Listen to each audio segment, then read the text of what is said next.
About this case. One, the symbolic victory for the United States, that the U.S. had been looking for this man who was one of the masterminds, or at least deeply involved in the 1998 attacks against the U.S. embassies in Kenya and Tanzania, and had continued to look for all of the people who were involved in that, and then to finally get him, someone who was one of the founding members of al-Qaeda. That sends a message not only to the U.S. intelligence community, a message of good job, we don't forget these kinds of things, but also a message to other al-Qaeda members that there is no statute of limitations.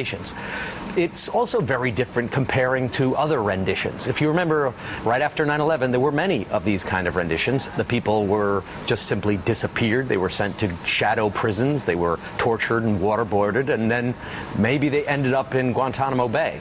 Now, it's still strange to have U.S. Special Forces operating in a foreign country, grabbing somebody and sending him to a ship.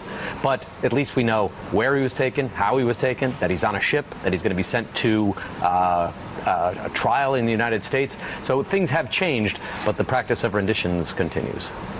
And Libya protesting it, it really does tell you also, this guy was living in plain sight. This reminds you of Osama bin Laden living, right in plain sight, sort of, in Pakistan. The fact is that Libya, for all that we put into that battle, is bordering on being a failed state. And speaking of failed states, here on practically the anniversary of Black Hawk Down, we tried an operation in Somalia, Richard, and that one was a failure. We had to back off, apparently. We did have to back off. And it was, as you were saying, he was living pretty much in plain sight in Libya, in Tripoli, for the last 2 years. And U.S. forces had known he was there and then finally decided to act. The timing is somewhat unclear why the decision was taken right now.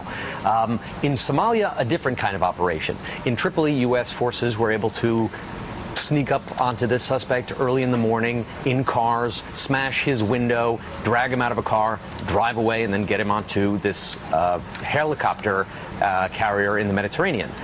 In Somalia, it was more of what you would think of as a commando raid, a beach raid with a heavily armed force going in to kill or capture a Somali militant.